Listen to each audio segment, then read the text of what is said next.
intensives, coaching. We want to be able to offer that stuff as free um, for as many people as possible, as much as possible, and to not um, create transactional relationships. And so we do, but people are always asking us. We want to give. We know that your time is valuable, the content is valuable. Please let us know how to be a part of making it possible. So that's why we've gotten into the mode of offering a donation link just in case people want to do that. So that's there too.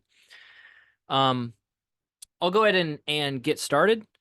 And be sensitive of your time. We're just going to go for a pretty tight 1 hour today. There will be a few moments throughout our time where we offer an opportunity for you to reflect and engage with the content. We're not going to send you to breakout rooms. We'll just stay in one group together, but there will be a couple of moments where I just ask you a question and a few of you can sort of jump in and offer some feedback and reflection. Um, so be ready for that. Sort of stay engaged with us for those moments together. Um, my name is Lucas Pulley. I'm here in Tampa with Underground Network. I've been here since 2016, 8 years. And before that, I spent about 7 years in Southern Illinois leading a network of microchurches. So I've been doing microchurches and network life for about a little over 15 years now.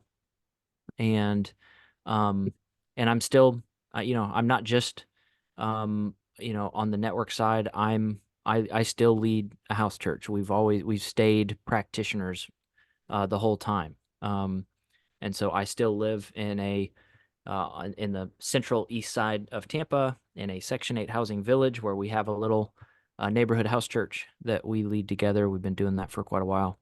Um, but I remember way back to my early days in microchurch life. I mean, this would have been like 2009, 2010, early days of like just getting started doing this stuff.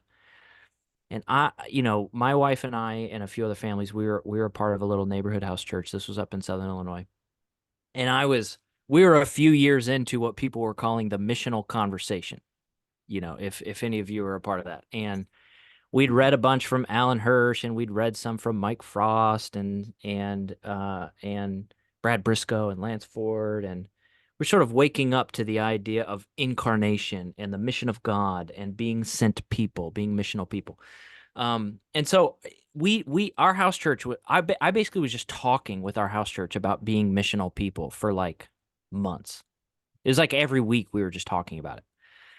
But after months and months of like talking about it as a house church, there were very few people doing it, like actually like activated, engaged in mission.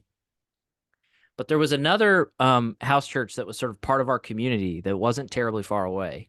And it was being led by a couple of people that were actually fairly new believers, but they were remarkably mature very fast. And they were leading a little community. And they had no idea what missional was. They were not a part of the missional conversation. They weren't reading anything. And their community was not talking about missional at all. But literally everybody in their community was deeply engaged in mission. And it was maddening for me. Like I felt like I was like digesting all the content, reading everything, saying everything right. We were focusing on it, and nobody was really like getting engaged. But I was watching other people sort of like accidentally be deeply engaged in a mission, like without trying that hard. It was so frustrating. And in hindsight, now, and years ago, not just right now, but in hindsight, I could understand a few small things that the leaders and caretakers of that community were doing, probably not consciously, um, but a few small intentional things that they were doing that sort of led to a sort of fully activated, engaged community. And those were things that I was not doing. And that's a big part of the conversation today is not just talking about how we personally as microchurch leaders can be activated in mission ourselves, although that's key to the way forward.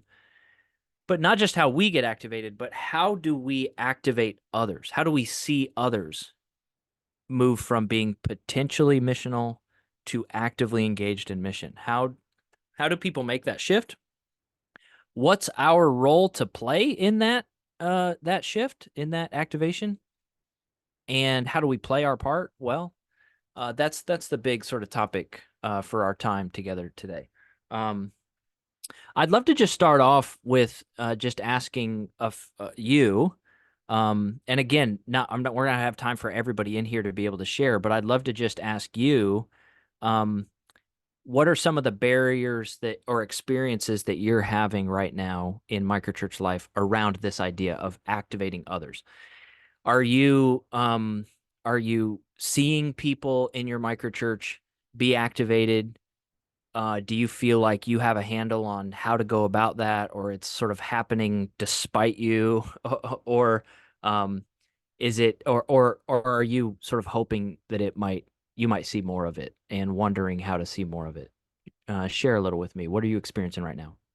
Well, hey, we're Joel and Michaela Trouser from Eville, PA, and I think for us, uh, s- de- it's a mixed bag. You know, we have Yeah. some folks that are totally activated more than we are, Mm, um, and then there's some folks that we would like to nudge in that direction, yeah. and definitely have tried a number of things, and it feels like the people that are activated are more in spite of our efforts, more Mm, than related or directly correlated to our efforts. mm-hmm. Mm-hmm. That's great. It's a great word. Appreciate you guys jumping in and sharing what you're experiencing right now. I think there were lots of other people that were wanting to jump in and share too, but they were just muted. That's what happened. You know, they just hadn't unmuted yet. Yeah, So totally. but that's great. I remember the days of seeing, you know, one, hoping other people would get activated maybe at a higher volume than what I was seeing, and just not knowing how to play, if I had a role in that, or how to play my role. Or like you were saying, very humbly, by the way, I really appreciate that. Like seeing people get activated, but not really sure what I had to do with it. Like, and wondering if I could actually grow in my what you might call conscious competence, right? So on that two by two, if you're familiar with that, like moving from there are some people who are good at doing this, but they're good at doing it unconsciously. They actually don't know what they're doing that helps it. And that's also a problem, because anything that you're unconsciously competent in, you can't pass on to others because you don't know about it. So there could be people on this call who are seeing people activated. You just don't know how it's being done, and that's also like a great reason to sort of like be here, engage with others. Anybody else want to share like what your experience is right now, what you're seeing, trends, or sort of uh um things that you're noticing around activating people in microchurch life? I'll say something. I'm Chad, and also here in Kansas, and so very familiar with the Casey Underground group. And Love those guys. anyway, yeah, Lance Ford, Brad Briscoe went through early cohorts with those guys, and Mm-hmm. actually launched into kind of a rodeo type traveling ministry. We did some house churches out of that, but then just experiencing that, but not knowing, okay, what is the role and the tools of how do you help walk alongside of other people that you hear something stirring in them, but like, okay, what do you do? What questions do you ask? How do you tell them, yes, there is something you should follow that? But like, Yeah. I don't know, the conversation kind of ends there. So I was Yeah. hoping like to gain more tools and just Yeah. understanding of how do you draw that out of people when you hear it. Yeah. And it's like next steps, that kind of thing. That's I feel great. like I've seen it happen, been a part of this, but like it's muddy. How do you Yeah. Yeah. what's defined roles? What's some tools? What's some things you can do to help? So That's great, Chad. I appreciate it. And if you're still doing rodeo church, just let me know, man. Let me know where, let me know how. well, it feels like that season is closing. My daughter's a senior this year. Her is feeling like it's probably not part of her future. We're kind of Mm, less involved in that community, but mm-hmm. it was a great season of life. But Yeah, man, anyway, that sounds fun. That sounds fun. Well, thank you, Chad. Thanks for jumping in, sharing a little bit. I think those are probably experiences that are common for a lot of us in the room. Um, So what I'd like to do is jump in, and what we're going to do is we're going to go, but instead of just starting right out with tools and frameworks and practicality, if you know us long enough, if you've been around us long enough, we like to start pretty high level, sort of theological, Christological, and work our way down to principles and down to tools. I'd love to just anchor our time together in these two texts, these two, Matthew 9 and John 20, as we think about the topic of activation and the topic of sort of mobilizing people and what our role is in that, and how do we collaborate with God in the activation of others. These just love these words from Jesus, both in Matthew 9 and John 20, that Jesus went through all the towns and villages, teaching in their synagogues, proclaiming the good news of the kingdom, and healing every disease and sickness. And when he saw the crowds, he had compassion on them because they were harassed and helpless like sheep without a shepherd. So he sees need. He sees like rampant, vast need, hurt, pain, struggle, the consequences of sin and death. He sees it everywhere. And he's not distant from it, but he's moved to compassion about what he sees. But instead of just dealing with it all himself, he says to the disciples, the harvest is plentiful, but the workers are few. Ask the Lord of the harvest, therefore, to send out workers into his harvest field. So he doesn't just do it himself. He actually wants to have workers. He wants to involve workers. It's his choice to do it alongside and in and through workers. But it's not our harvest. It's not my harvest. It's not your harvest. It's the Lord's harvest. He's the one who sees the whole picture. He's the one to whom it belongs and for whom it belongs. And again, it's that when we're thinking about sort of seeing people sent into the field, workers sent into the field, and this idea of sending out workers, just reminded of those classic words in John 20 that so many of us have been so inspired by, where he says, "Peace be with you. As the Father has sent me, so now I am sending you." There's a continuation of the sending of God, that God is actually a sending God in God's very nature. And he's so obsessed, so motivated by his redemptive purposes that he is sending in his very nature, and that our sending is in some way a mirror or reflection of the Father sending the Son. So now the Son sends the Spirit sends us, sends the church. There is a harvest for us to participate in, and we are sent, just like Jesus, into his harvest. But as microchurch leaders, how do we make disciples in our humble communities, our simple, humble communities, who don't sit on the sidelines, but actively participate in God's work in the world? It reminds me of physics. I'm sorry if the last time you took physics was like 37 years ago or 15 years ago, or if you hated school deeply and I'm triggering you. I'm so sorry, but we're going to talk about physics for a second. I was a math theory major. So the when I talked about the last time I engaged with physics wasn't all the way back in high school. It was college. I mean, I had physics stuff in college. And this whole idea of seeing people activated from potentially missional to actively missional reminds me of just that change from potential to kinetic energy. Potential energy is, the classic example would be like a pendulum. When a pendulum is swinging left and right, when it comes all the way up to the side and it pauses just for a moment, it's full of potential energy. It's energy that's stored up in itself. It's energy that is not yet in motion. It's not being used up. It's not active energy. It's not movemental energy, but it does still contain within itself real energy. It's called potential energy, but it needs a catalyst to start moving it from potential into kinetic energy that's actually being burned up. It's being used up. It's active. It's movemental. But in order to shift from potential to active, you need a catalyst. In a pendulum situation, that catalyst would be gravity. Gravity is the catalyst that shifts the pendulum from potential to kinetic energy. You have like a spring. It's crammed together and it's full of potential energy. And the moment you let it loose, it's kinetic. It shifts to kinetic energy.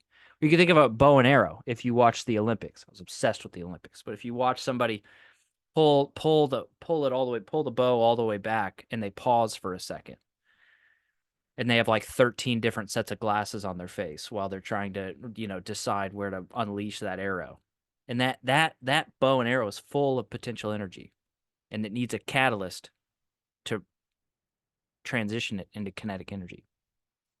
When a potentially missional Christian, this is language we use locally here in Tampa all the time. So we use the acronym sometimes PMCs. So if I say that, now you know what that means. PMCs, potentially missional Christians. When a potentially missional Christian is activated, the potential energy of the kingdom is released into the world. That potential missional Christian actually has kingdom energy stored up in them, even when they're not actively living it out. They are sent ones already. And they just need to make that transition from potential to kinetic, to become an activated missional Christian. The active missional Christians are the kinetic energy of the kingdom. The Father sends the Son sends the Spirit, and the Spirit sends the church. But if the church and the Christians within it do not respond to the sending of God, it does not move. The church does not move. It remains called and it remains sent. Its calling is still true and intact. Its sentness is still true and intact, but now holds the potential energy for God's mission. Like a bowstring drawn back but not released, believers who are sent into mission but not activated contain potential missional energy ready at any time to be released. And we need those people activated. We need as many of them as possible activated. We need the kinetic energy of the kingdom to be released. We need the kingdom of God to advance. We need movement. Moving from potential to be activated requires, like I said earlier, a catalyst. And those catalysts are what we're going to talk about mostly today. What are the things that actually effectively shift a follower of Jesus from potentially activated mission to kinetically activated mission? What are those catalysts? And what's our part to play in those catalysts? And how do we see our role, and how do we play that part as catalysts? Today we want to focus on good, healthy examples of mission catalysts. But before I can talk, I think it's helpful before we talk about good, healthy, biblical, right, kingdom mission catalysts. There are some bad examples out there that I think are helpful to highlight as contrasts. There are unhealthy catalysts out there that do actually work to move people from potentially missional to actively missional. They are catalysts. They do work. They motivate people to make that change, but they're unhealthy catalysts. They're not good. They're not kingdom catalysts. And I'm just going to mention a few of them. There's probably dozens of these. I'm just going to mention a few, and they have little half-truths in them, and they can be a bit alluring for us to maybe dabble in. And the warning would be, don't dabble in these catalysts. One of them would be convincing people or using the communicative language of saying, God really needs you. God has a bunch of redemptive purposes he's trying to unleash in the world, and he can't because he wants to do it through you and you're not getting engaged. God is begging you to do the stuff that he needs you to do because he can't do it otherwise. Again, you could see how there's like partial truths to that, but those partial truths get slightly warped, slightly changed. And what it does is it makes God small, and it diminishes his omniscience, his authority, and his power. But theologically, God does not actually need us.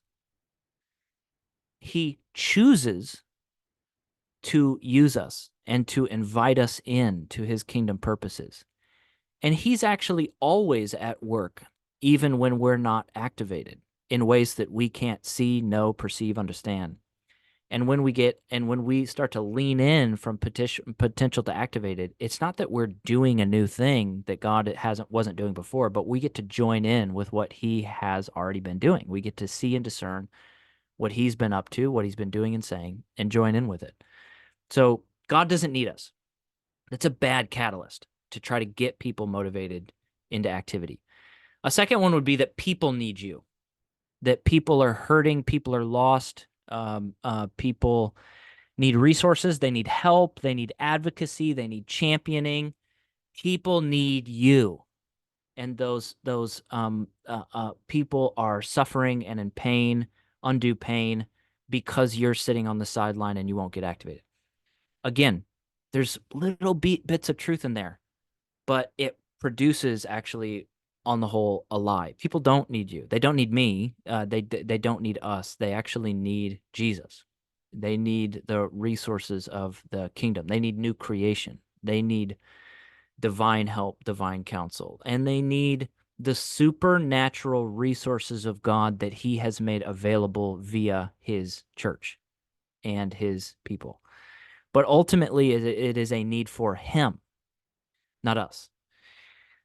So again, it can be a bad catalyst. The third one that I'll just mention briefly that's become more and more prevalent is communicating to people something like, you probably have a lack of content. You probably are hungry for something. You don't feel quite fully yourself. You feel like something's not quite right. And what you ultimately need is you've got to discover God's purpose for you, his calling for you, and so that you can lean into that, so that you can be satisfied, so that you can be fulfilled, so that you can be content, so that those holes in your life can be filled up. What those things are a lack of knowing your God-given calling and purpose and potential. And once you discover those things, that will ultimately lead to your final self-fulfillment and satisfaction and contentment. Again, there's a little bit of truth. There's like a little bits and pieces of truth in there. But it's a bad catalyst, because that's a catalyst trying to move somebody from potentially missionally activated into an active missional Christian for the sake of their own ends, not the glorification of God, not the advancement of his kingdom in the world, not for his renown and his fame and his glory, not for the conquering of death and the advancement of everlasting life, but my personal fulfillment and contentment. These alternative catalysts motivate people through manipulation or distortion of identity. These are not the motives or tools of the kingdom. They diminish God. They diminish his love for us. They diminish our role, manipulate our role as his partners and collaborators in new creation. And bad catalysts waste potential energy. We don't just want to see people activated into mission by any means necessary. The means matter. The means matter a lot. We want to see people catalyzed by the kingdom toward the kingdom, by Jesus toward Jesus. We think good catalysts can be found in some of the imagery and the ideas that are provoked by that John 20 text that we saw earlier, where you see this continuation of the sending of God, where you see that the Father has sent the Son sends the Spirit sends the church. We're a continuation of the sending nature of God. And so that's why we would bring up Trinitarian missiology as a good catalyst to replace uprooted bad catalysts. This is a good, a beautiful, treasured way to help motivate people toward kingdom activation. It's to be able to hold together the ways that we relate to the Trinity, our triune God, and the way that triune God has a heart and mind and will for the world that we now get to engage in. It's a both and, not an either or. So in that top left one, for example, the Father, I am loved by the Father. I'm a son, daughter of the Father. I'm adopted into God's family, kingdom family. And God has other children that do not know his love. So it's not enough for me to have one or the other, to be totally infatuated with being adopted by the Father, but to have a blind eye to his children around me that do not know him. that are blind to his love. But it's also not enough for me to be fully motivated by the people around me that don't know God's love, but to obscure or to turn a blind eye to my own personal adoption as a son, my own sonship. It's an and. It's a great and. Second one, the Son, I am given forgiveness and everlasting life by the Son, and there are others enslaved to death. I need both of those things. I need to know deeply my forgiveness, my everlasting life, that my name is written in the book of life, and I'm motivated that there are people around me that have not touched, have not seen, have not tasted that forgiveness, and are still enslaved to death and need desperately to know and be reconciled to God through the Son. I am convicted by the Spirit, and the Spirit is at work drawing others to repentance all around me, all the time. The Spirit is at work convicting the world of truth and righteousness and drawing people to repentance all the time around me.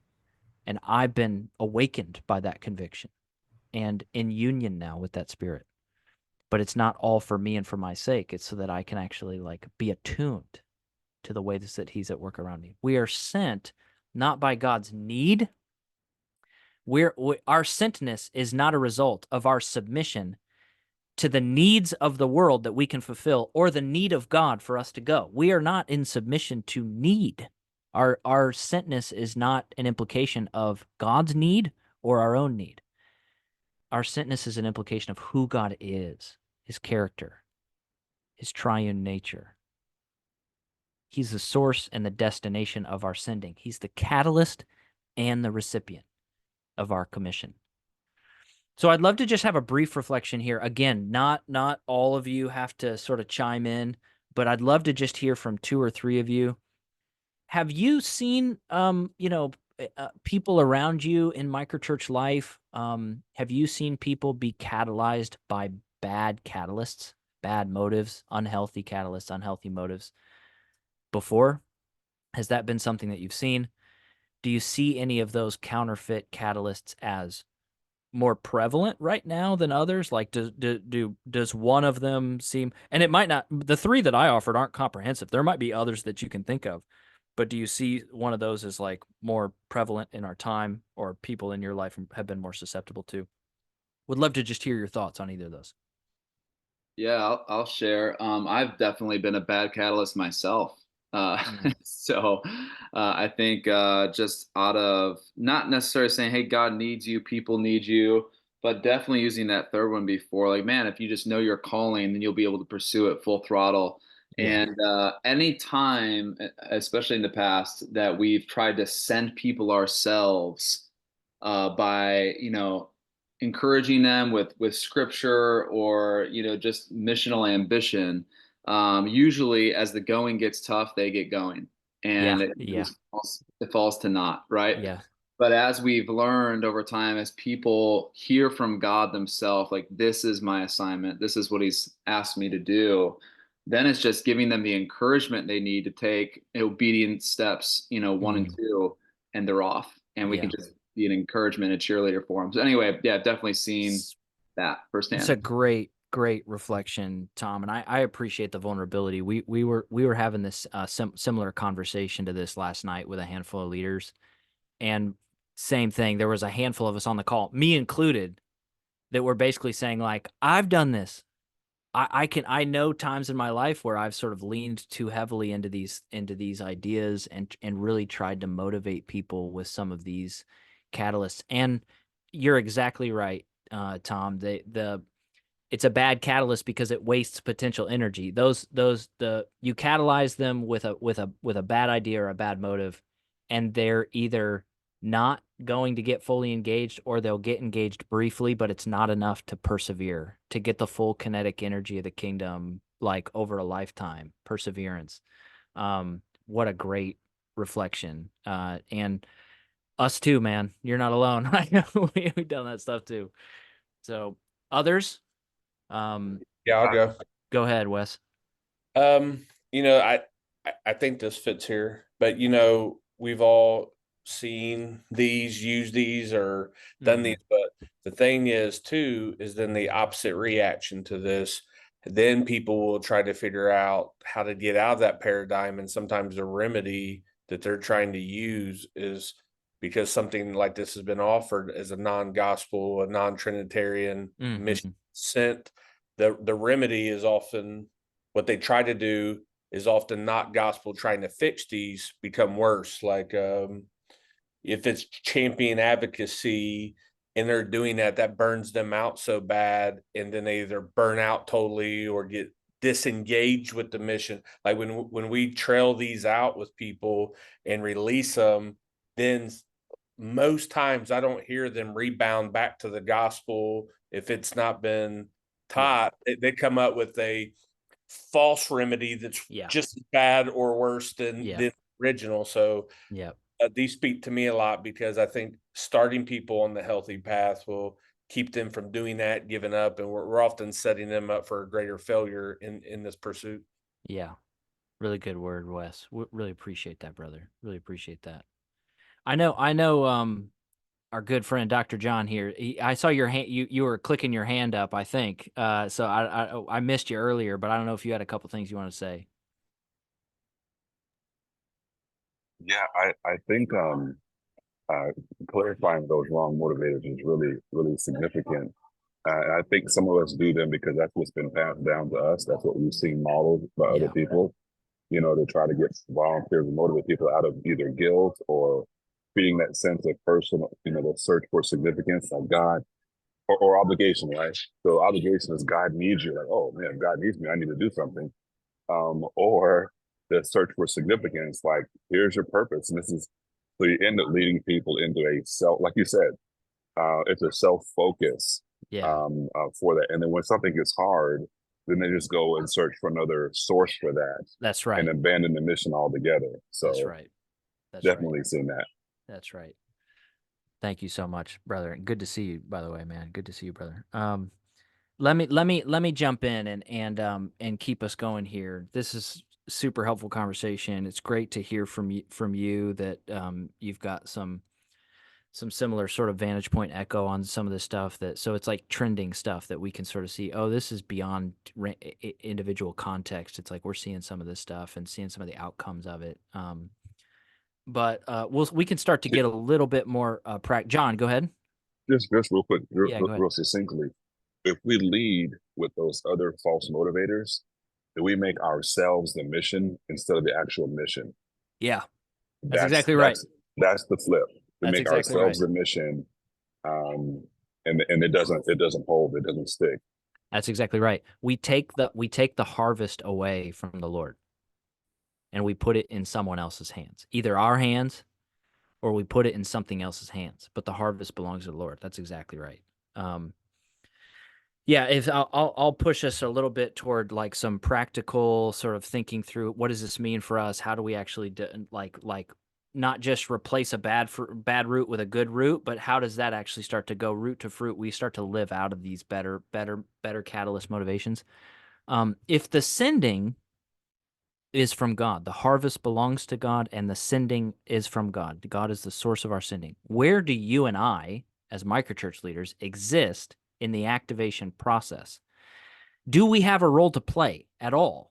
If it's not our harvest, it's not our sending, it belongs to the Lord. Do we have a role at all? And how do we play that role? And we would say, yes, we as leaders, we collaborate with the triune God's constant desire to send by helping others open up to what Jesus is saying and doing. So that center triangle is our role to play now in what we would call Trinitarian missiology. We would say our role as shepherds, servants, overseers, influencers is to model and call people toward a sent life. We help others open up to Jesus, not to us.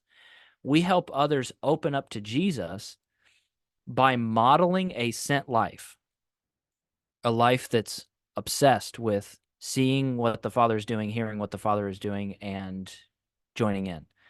We model a sent life. We let people see that sent life, and then we call them toward living a sent life also. Now, let me be really specific there. We don't necessarily call them to do exactly what we're doing or to what we feel called to. or to join with our sort of specific role to play in the kingdom.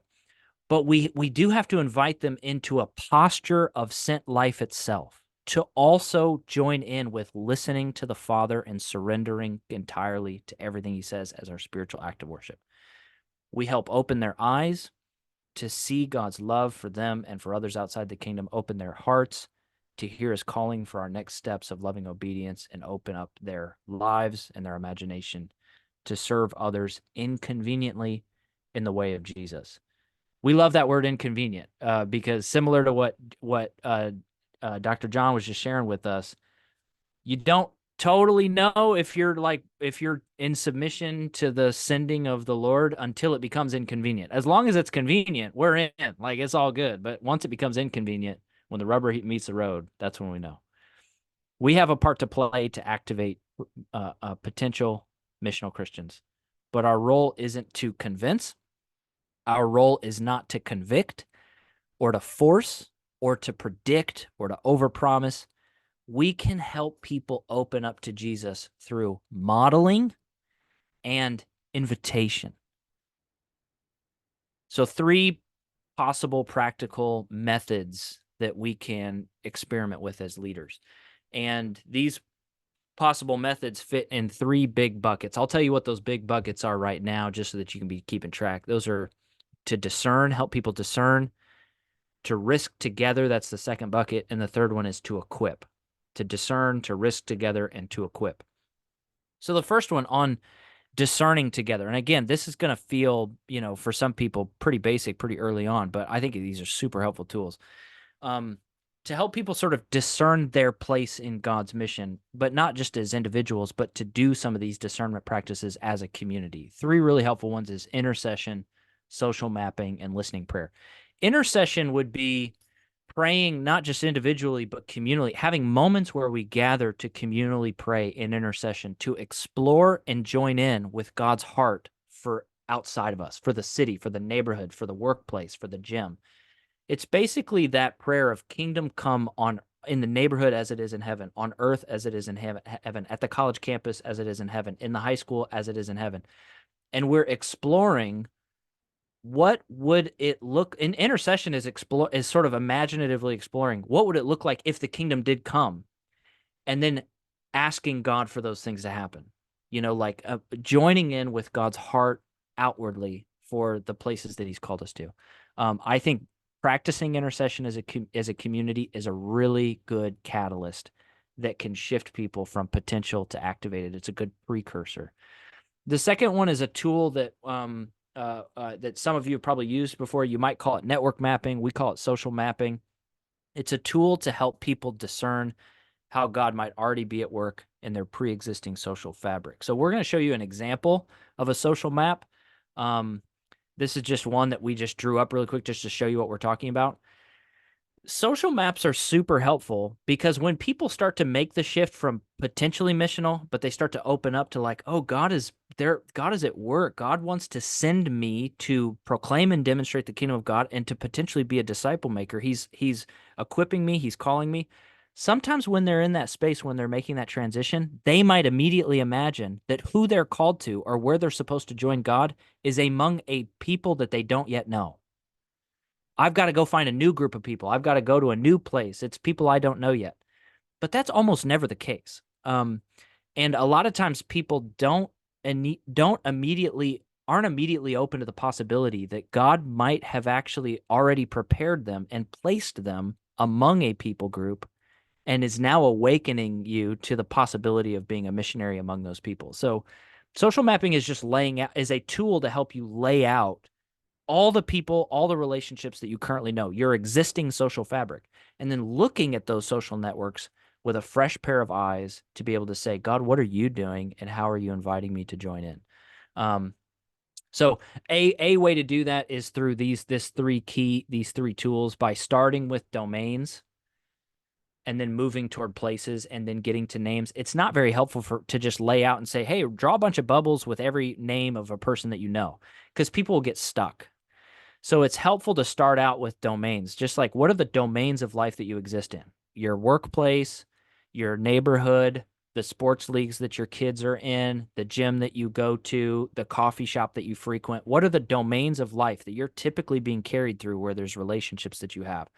Inside those domains, are there specific places? Now, sometimes like a gym, you might not have multiple places in the gym. You might have like the Tuesday night under gym. There might be places that's like the Tuesday night class, the Wednesday morning class. These are different sort of sectors of people. That would be an example. Under work, you might have the break room, the lunch room, the commute, the train commute coming in and out. Those are different places in the work domain.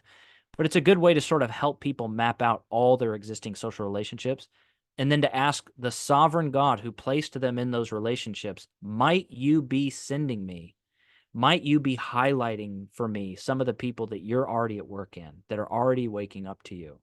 And just as a side note, all of the names on this social map are the characters from the show The Office. That's a little joke from our media team, which they made a long time ago. Okay, last one is listening prayer. Listening prayer is instead of necessarily listening to the Lord for the outside world, it's listening to the Lord for whatever you have for me, God. What do you want to say to us as a community? It's not just listening prayer as an individual, but listening prayer as a community.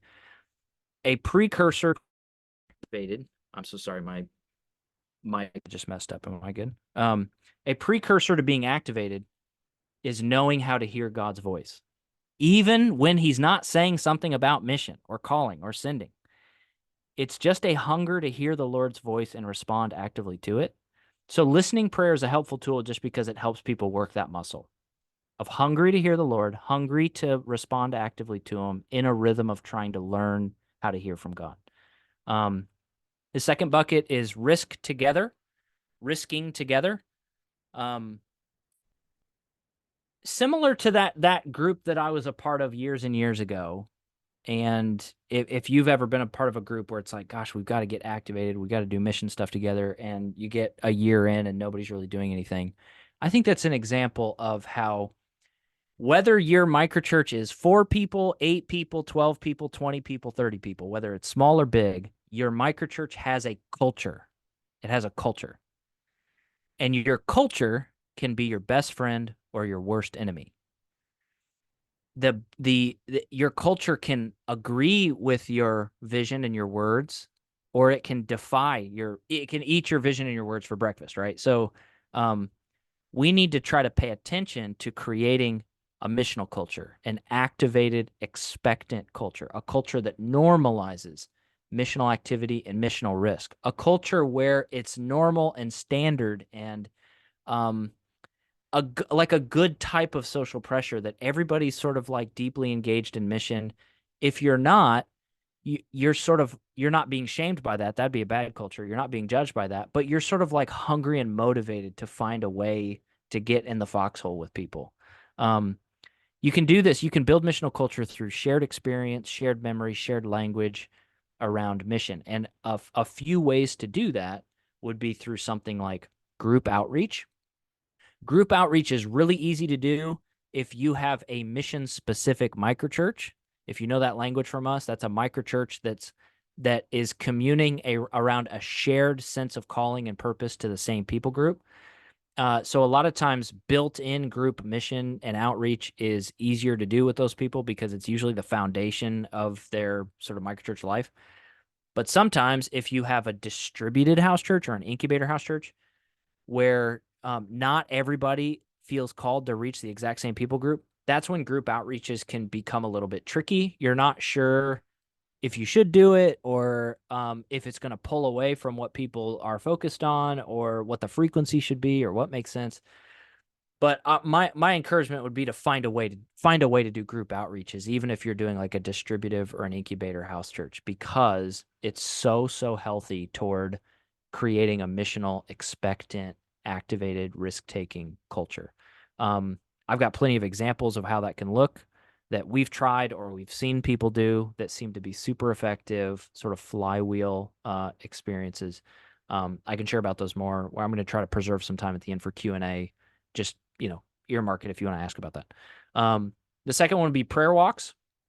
Again, not just as an individual, but as a group, choosing to actually go together to walk the neighborhood, the workplace, the shopping mall, the school that your kids are in, the fields of the sports league that you feel sort of incarnationally engaged in, to prayer walk together, and to, in prayer walking, be doing both the work of intercession, but to also be attuned to live holy interruption opportunities among the people that you see and talk to.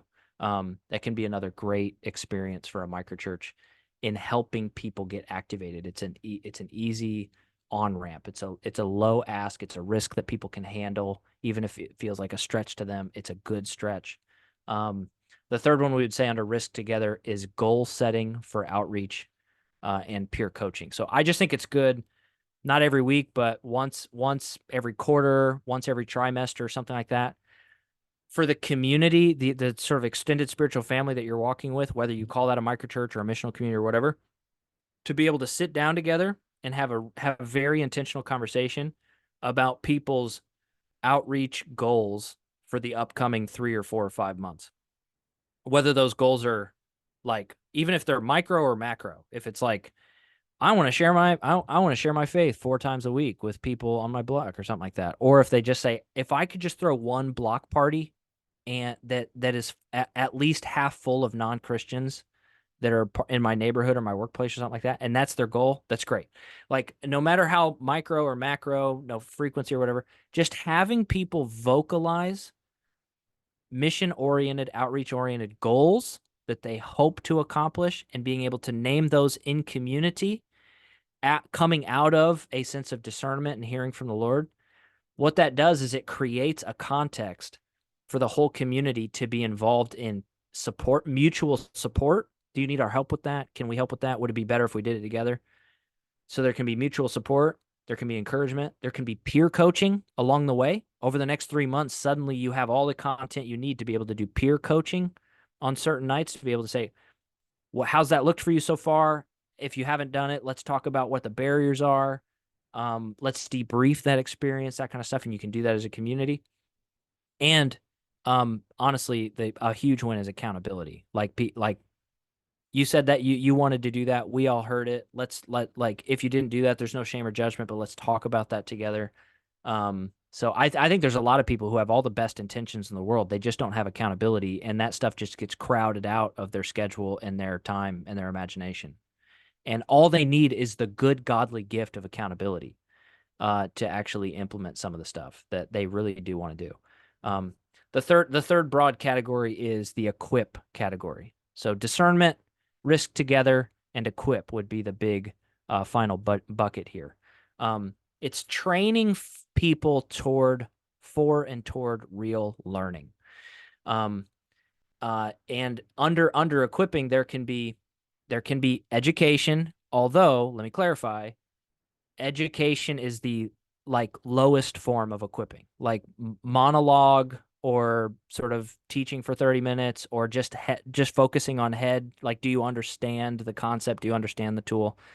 Doesn't actually, it's important, it's necessary, but it doesn't actually equal learning. Education does not always equal learning. It doesn't mean that they learned. So that's why it's good to start out with, let's have a Bible study about this sort of, I don't know, people group or this idea or this sense of calling that they're leaning to. Let's make sure it's grounded in scripture. Let's make sure that you have like an attuned sense of what the Lord is saying. Let's not just, and it doesn't have to just be education about like revelation of the Lord, scripture. It can also be education around like, what are the needs of the city, the needs of the neighborhood. Let's exegete the city. Let's learn the context that we're in. That's also important. And then we can sort of see how the kingdom sort of uniquely intersects with the context we're in, which is really, really good for people to learn. But beyond just education, it's really helpful to engage apprenticeship and being able to guide people through experiences. So apprenticeship, I just put the MALL acronym there. I think that's been a helpful acronym for us over the years. That acronym stands for Model, Assist, Watch, Leave. Model, Assist, Watch, Leave. So again, somebody's been educated on a tool or an idea or a concept. They want to be activated in it. They just haven't started yet. It's usually not enough to just say, we gave you the tool, go off and do it. Good luck out there. A lot of times they need apprenticeship. And what the MALL acronym stands for is I model, you watch. You come along with me when I do it. I'll show you how I do it, how it looks. Next time you do it, I assist. You do it, I help. Third time you do it, I watch. I'm not going to help you this time. I helped you last time, but you're going to do it and I'm going to watch you and I'm going to be emotional support. I'm going to say encouraging things. And then the fourth one is I leave. You're doing it now. I'm gone. I don't even need to be around anymore. I don't even need to watch anymore. So that's, I think there's been so many things in my microchurch that I'm sort of paying attention to that sort of process with.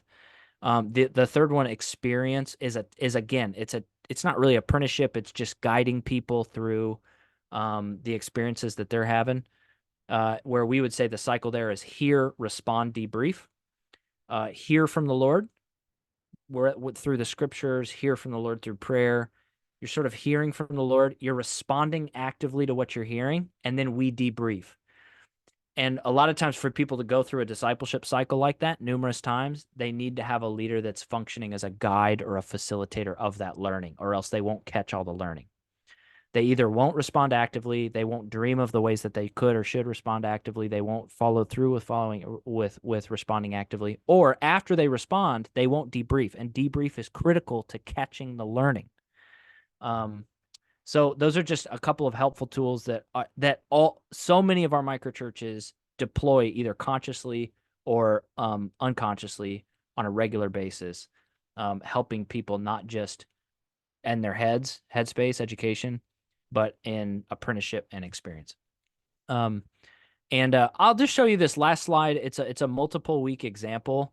And the main point of this slide is, it's an example of taking like a schedule, a 2 or 3 month schedule or something like that, and thinking like, we're actually going to take the next 2 or 3 weeks to move people from being potentially missional Christians to actually be activated. We're going to take a group of people to like get activated in missional risk.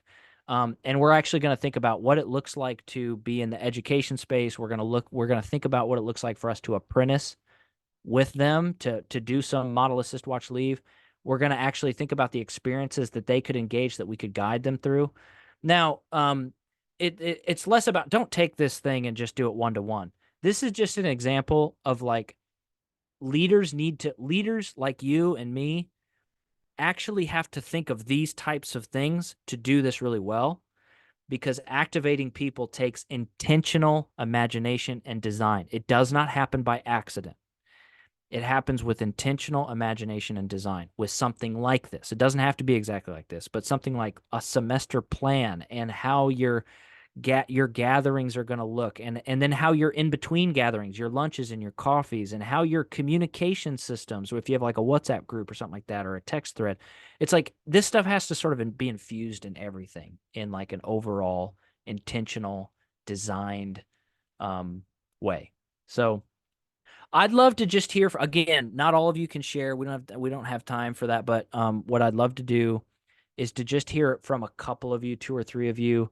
Maybe what's 1 or 2 big idea takeaways from our 57 minutes together.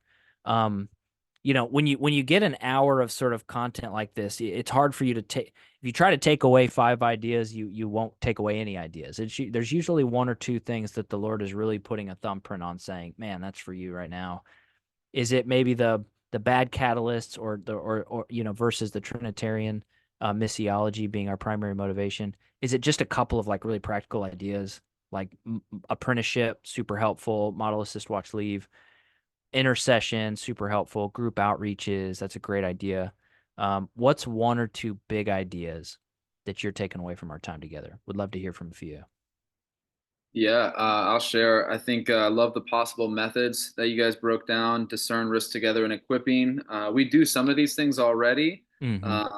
but I love the time and listening prayer. I think Mm-hmm. your social mapping is really good. It's a tier above what we presently do, and so would love to adopt some of that, especially when it comes to training our people. That's right. And I love the idea of group outreach. We're probably in a distributed micro church, and so Mm-hmm. that can kind of get interesting at times. But Yeah. we can do things like simple goal setting and even do prayer walks, or even go to each other's neighborhoods and help prayer walk around the neighborhood that way. So those are some things that I think God brought to my attention. So That's great, brother. Yeah, and I will just share brief, because it is, group outreaches are tricky for distributive house churches, incubator type house churches. And because it's tricky, I actually let that prevent me from doing it for a few years. Like back in like 2017 to 2020, I just felt like it's sort of it's maybe not okay to do it, or not, or a broach of something to do it, because you're inviting people into an outreach that maybe they're not called to or something like that. But I just think I would just give a strong word to try to do it. And I'll just give you a couple of examples. Again, I lead a house church that's in a neighborhood, but it is a distributive house church. There are some people who live in our neighborhood, but that go to it. And then there's some people who don't live in our neighborhood that are a part of our house church. And there's a few people in our house church that feel called to the neighborhood, my wife and I, a couple others. But not everybody does, and they don't have to feel called to our neighborhood. There's a couple that feel called to their CrossFit gym. They do a Discovery Bible study inside their CrossFit gym every Thursday night, and they're sort of cultivating a community there. There's a couple that does campus ministry at the University of South Florida. They're working with college students. There's another couple that does board gamer ministry among like gamer nerds that are playing type board games that I've never heard of. And then there's a couple that are Messianic Jews, and they feel called to the Jewish community. And so they're doing like direct outreaches to the Jewish community. So a group outreach feels very weird for us. It's like, how do we do one thing that sort of touches on everybody's sense of calling?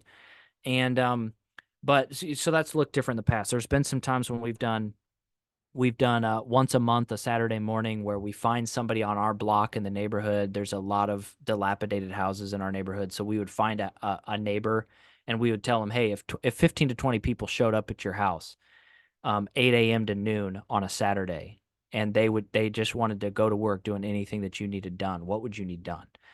And they would basically say, are you serious? Can you guys like do some yard work? Can you do some landscaping? Can you paint? Can you do more sort of higher level skill work than that? And we basically coordinate like a half day working on a neighbor's house with like the like this, everybody show up in an army and work on their house. And my wife and I would then help them like interpret that experience and help them understand how, this is who we are. This is how we function. This is why we're motivated to do this with you. There and of course some of the other group outreach stuff type of stuff that we've done is parties. Like we throw parties together and invite all the people that we're reaching. So we do like a Thanksgiving or a Halloween or a Christmas or something like that. And it'd be a weird party because you've got board game nerds, and you've got college students, and you've got some CrossFitters, and you've got some people from my neighborhood that would never interact with each other, but they enjoy like a nice party together. And we would infuse some sort of gospel conversations in those parties. And we would usually ask somebody to coordinate the party who is not yet activated. And just even like the planning and the coordination of the party is sort of like part of their sort of process of getting engaged, waking up, using their gifts, using their skills. But again, those would be things that like not everybody feels called to, but it actually becomes a training ground. That's what the group outreach is. The group outreach itself becomes an activation pipeline, a training ground for people to move from potential to activated. So I think there's hundreds of other things that you could do. I just wanted to give you a couple of examples. I do want to be sensitive to your time. I'm gonna stay around, and we can just do open Q&A. Like I'll hang on this call for like another 15, 20 minutes here for anybody that wants to stay around. But we only asked you from 2 p.m. to 3 p.m. So I'd love to pray for everybody here. Thanks so much for giving us your time and coming to hang out with us. So I'd love to pray for all of you. And then again, I'll stay on here. I bet Stacy will stay on here, and we can have like open sort of interaction and dialogue here for a minute. So, Lord, thank you for this wonderful group of leaders from all over the country and a few from outside the country. God, we just ask that they would be encouraged in their leadership, that they would be encouraged by what you're doing around them, what they're seeing you do around them, And God, would you give them the commitment and the vision to go deeper and deeper with you first? That they cannot, I cannot model what's not deeply true of me. They cannot model what's not deeply true of them. So we don't, modeling for us is not a performance. It's actually an overflow of something that's deeply true internally and simply cannot be contained. And so, God, would you draw each of us closer and closer to yourself? Would you attune our ears more and more to your voice? Would you draw us deeper in worship? Would you draw us deeper to be formed by you and like you? And then would what you're doing in us just spill over to the people all around us in both modeling, just they get to see that stuff and experience that stuff, but would you also give us the words to say, to call people and invite people to be open to you in ways that are compelling and appropriate and visionary and good, influential leadership toward you and your kingdom? We're asking for it in your name. Amen.